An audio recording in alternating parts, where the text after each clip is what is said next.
तुम्हा सगळ्यांचं आणखीन एका नवीन व्हिडिओमध्ये खूप खूप स्वागत। आज मी ना माझ्या ताईच्या रूमवर पनवेलला आली आहे। ती बॅचलर्स मध्ये राहते। माझी ना उद्या पवईला एक्झाम आहे, त्याच्यामुळे मला उद्या अलिबागवरून पवईला जाणं काय जमलं नसतं, त्याच्यामुळे आज मी पनवेलला आली तिच्या रूमवर आणि मग मी उद्या इथूनच एक्झामला जाईल। बॅचलर्स लाईफ ना खरंच खूप डिफिकल्ट असतं, इथे तुम्हाला समजते। म्हणजे कामावरून आल्यावर जेवण करणं हे ते सगळंच असतं, सकाळचा राहिलेला व्याप। म्हणजे मी पण 4 वर्ष राहिली आहे, मी असं नाही बोलत, पण स्ट्रगल इज रियल।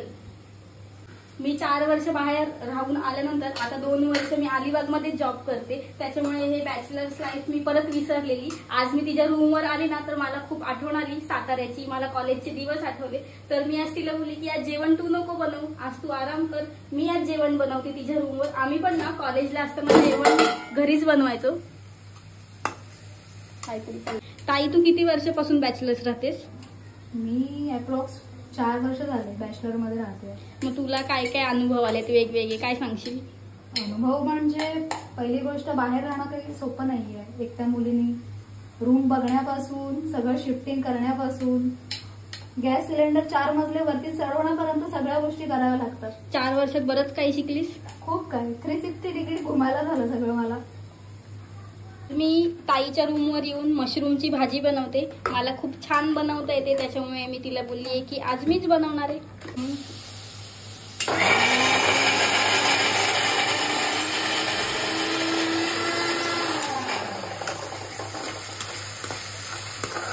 पूर्ण करू एकदम काय नाहीये हे तर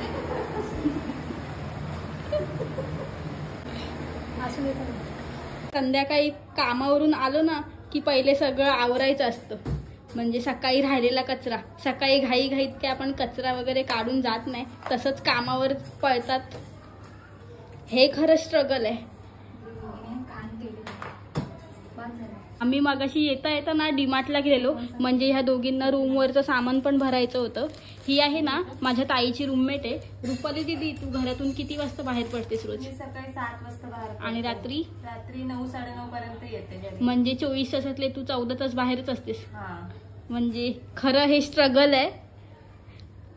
आणि रात्री आल्यानंतर सगळं परत आवरायचं आणि दुसऱ्या दिवशी परत आला दिवस सारखा। ऑइल कुठेतरी होतं दोघी आहेत ना टॉम अँड जेरी सारख्याच राहतात इथे। तेलाचे डाग ना किती 159 सध्या। म्हणजे ह्या दोघींचं बॉन्डिंग ना खरं तर बहिणींसारखंच आहे एकदम। म्हणजे बॅचलर्स लाईफ मध्ये मुलींचं खरं तर पटत नाही, पण ह्या दोघी उत्तम उदाहरण आहेत। म्हणजे मी इथे नेहमी राहायला येते ताईकडे, म्हणजे माझं काय पनवेलला काम असेल, माझा इंटरव्ह्यू असेल, मला कुठे एक्झामला जायचं असेल तर मी इथेच येते, कारण ही ताई पण खूप छान आहे। आम्ही डीमार्टला गेलेलो। ताई, आपण काय काय घेतलं तुम्ही इथलं सामान? हे गव्हाचं पीठ आणलंय, ऑइल आणलंय, हे मोहिनीला खायला लागतं ना सोनपापडी, म्हणून हे आणलंय। तिला आवडते का? तिला सोनपापडी खूप आवडते, आणले, रोज खायला लागते रात्रीला।